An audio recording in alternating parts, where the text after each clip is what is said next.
সমস্ত হক সম্পত্তির পরিচালনার ক্ষমতা থাকবে, সম্পত্তির মালিক হয়ে যাবে সরকার।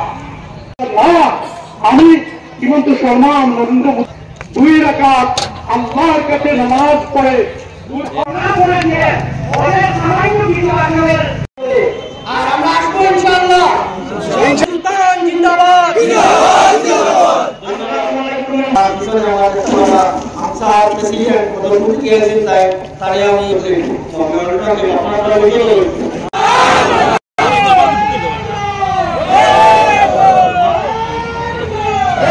বিলটা অসাংবিধানিক, যেটা সংবিধানের হিন্দু মুসলিম সবার রাইট টু ইকুয়ালিটি আছে, কিন্তু দেখা গেল একমাত্র মুসলমান সমাজের ওয়াকফ সম্পত্তিটারে ফিনাল লাগিয়া মোদী সরকারে যে বিলটা আইনটা রাত্রের অন্ধকারে বিল পাস করছে, এইটা আমরা অল ইন্ডিয়া পার্সোনাল ল বোর্ড কোনোদিন মানছে না, মানব না।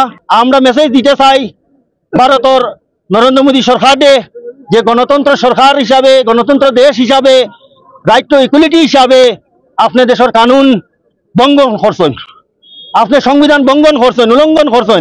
রাইট টু কনস্টিটিউশন আনকনস্টিটিউশনাল, এটা সংবিধানের অসাংবিধানিক বিল আপনি পাস করছেন। দেখা গেল ওয়াকফ অ্যামেন্ডমেন্ট বিলও 2 জন ওয়াকফ সম্পত্তির মধ্যে হিন্দু মেম্বার থাকতে লাগবো। তো এটা বড় দুঃখজনক, বড় লজ্জাজনক ব্যাপার। এটা দেশের একটা কালা কানুন, এই কানুনটা বাতিল করার লাগিয়া আমরা মোদী সরকারের কাছে আহ্বান জানাই। আর আমরা যদি এই বিলটা বাতিল না হয়, আমরা ইসলামিক পার্সোনাল ল বোর্ডর দিল্লির মধ্যে যেটা ইশারা দিবা, যদি 6 মাস যদি আমরা যে রাস্তা বন্ধ করা লাগে তো 6 মাস করবো, যদি 1 বছর করা লাগে তো রাস্তা অনশন করবো। আমরা 25 করোড় মুসলমান আমরা ভারতবর্ষ বাস করি।